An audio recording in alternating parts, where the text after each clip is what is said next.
Salve galera, como é que vocês estão? Espero que vocês sejam bem, sejam muito bem-vindos a mais um vídeo aqui do canal João Augusto Cura quem vos fala. Recentemente foi lançado, relançado o filme Frankenstein e, logicamente, ele voltou à mídia, Foi relançado a história icônica de Frankenstein. Então eu vi o filme e a gente vai comentar um pouquinho do filme aqui. Quando era criança, esse cara aí, quando ele ainda era criança, ele tinha uma mãe doente e um pai muito rico e estudioso. Sua mãe adoeceu e, embora seu pai fosse um homem das ciências, fosse um cara bem estudado, ele não conseguiu reverter o processo da doença da mãe dele, o que, infelizmente, causou o óbito da mãe dele. Ele ficou órfão de mãe. E desde então, ele passou a infância e a adolescência obcecado por uma coisa: reverter o processo de morte. Ele queria superar a própria morte. O Dr. Victor Frankenstein passou a vida dedicando a superar a própria morte. Ele passou a vida dedicando-se a fazer pesquisas nas quais superasse o conceito de morte. Ele levou essa ambição científica ao Conselho de Ciência da época. Só que o Tribunal de Ciência rejeitou a ideia, dizendo para ele que a ideia dele era, no mínimo, hedionda. Porque qual que era a ideia dele? Ele estudava cadáveres, pessoas que já faleceram, estudava ligamentos, nervos e tudo mais. Ele costurava esses ligamentos e nervos e queria que essas sinapses nervosas fossem reativadas, reintegrando partes de cadáveres diferentes em um novo corpo. E o processo até começou a dar certo, mas quando ele apresentou isso para o Conselho de Ética e Ciência, o Conselho de Ética e Ciência chamou de abominação e rejeitou completamente a pesquisa, dizendo para ele que ele não deveria brincar de Deus. Mesmo após ser alertado pelo Conselho de Ciência que aquilo era antiético e principalmente hediondo, já que violava as leis da ordem natural, o Dr. Victor Frankenstein continuou mantendo a sua obsessão e seus estudos. E, eventualmente, ele deu vida a uma criatura. A criatura nasceu da junção de partes de outros corpos, mas essencialmente, apesar de nascer adulta, ela tinha o intelecto de uma criança. Ela não sabia nada, não sabia o que era água, não sabia o que era ar, não sabia o que era fogo. Então o Dr. Victor Frankenstein teve que ensiná-la o máximo que ele conseguiu. Eventualmente, ele percebeu que aquela criatura tinha sido totalmente rejeitada, que o ato dele conseguir criar vida não fez com que aquela criatura seja aceita. Todas as pessoas que viram aquela criatura ficaram aterrorizadas. Ele entendeu que aquela criatura que ele tinha criado não tinha lugar no mundo e que o que ele fez era sim um ato profano. Então ele incendiou a casa onde ele morava com o laboratório na intenção de que a criatura morresse também. A criatura sobreviveu ao fogo e escapou, vivendo na mata até encontrar uma casa onde pudesse se abrigar e viver escondida. Dentro dessa casa, onde ela se abrigou e viveu escondida, ela aprendeu a ler e a escrever, se comunicando, de forma normal. Apesar de ter uma dificuldade na fala, ela aprendeu a escrever e ler e falar, que até então ela não sabia falar também. E a partir daí, ela passou a refletir sobre si mesma e seu lugar no mundo.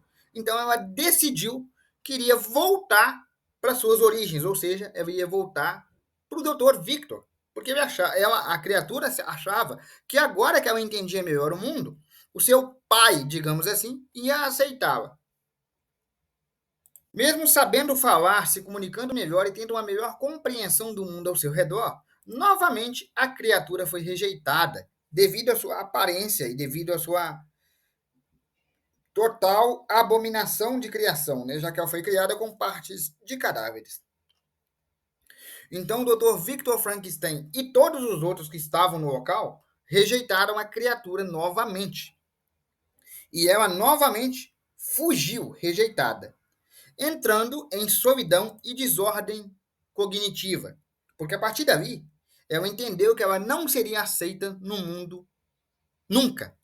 Então ela passou a buscar vingança contra aquele que a criou, ou seja, contra o próprio Dr. Victor. Se sentindo abandonada, rejeitada e traída, a criatura agora chamada de Frankenstein, né? Que ela conseguia lembrar o sobrenome do doutor.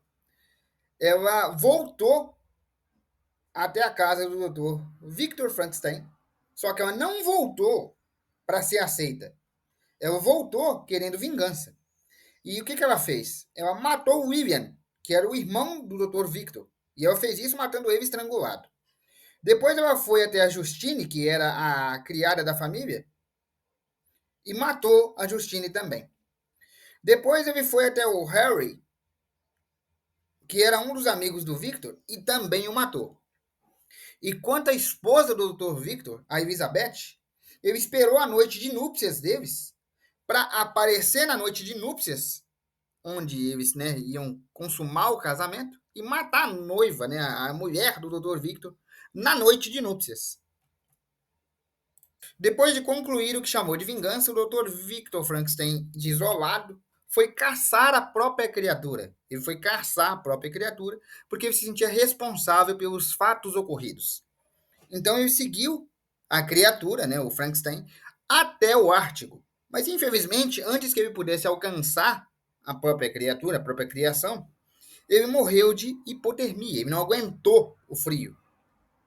Então, quando a própria criatura, quando o próprio Frankenstein viu o seu criador morto por hipotermia e entendeu que ele também tinha matado várias pessoas até então inocentes, ele entendeu que de fato ele havia se tornado um monstro. Então ele se isolou para viver sozinho e esperar a sua própria morte, vivendo nas sombras da escuridão e da solidão eterna. Bom, galera, esse foi o vídeo de hoje. E aí tem um contraponto que eu quero deixar registrado aqui. Contada a história, eu acho que é melhor, antes de terminar, eu literalmente dar para vocês um contraponto. Por quê? Eu tenho uma pergunta para você. Dr. Victor tentou subjugar a morte. Ele entendeu que poderia usar a ciência para superar a morte. A morte e a vida são um conceito divino, né? São um conceito divino, vem de Deus. Ele entendeu que eu vou estudar, eu vou me tornar grande e poderoso o suficiente para criar uma criatura, e a partir do fato que eu criar vida, eu poderei superar a própria morte. Então ele conseguiu fazer o impossível, ele criou vida. Só que ele não considerou as consequências de criar algo que não deveria ter criado. E após ter criado, entendido que não tem lugar para tal criatura nesse mundo, que o que ele fez foi de fato uma violação, como o Conselho de Ciência tinha falado, ele tentou se desfazer da criatura. Só que a criatura, até naquele momento, era uma criança. Apesar de ter um corpo físico de um adulto, ela era uma criança, ela não sabia falar, não tinha entendimento. Então ela sentiu um abandono da única pessoa que ela confiava, o seu criador, o seu pai, por assim dizer. Então eu me pergunto, e te pergunto especificamente, quem é o vilão dessa história? Aonde está o erro nessa história? O erro é da criatura de Frankenstein por fazer os atos que fez, matar quem ele matou, ou o erro é do cientista por tentar fazer algo que não era inerente a ele, já que vida e morte são inerentes a Deus e não à ciência. Eu deixo esse questionamento para você. O que acontece quando o ser humano passa dos limites que são para ele? A ciência é muito boa, mas ela tem limites. E esses limites têm que ser respeitados. E a história de Frankenstein é um lembrete cinematográfico, mas bem específico, desse ponto. Bom, galera, agora sim. Fiquem com Deus e até a próxima.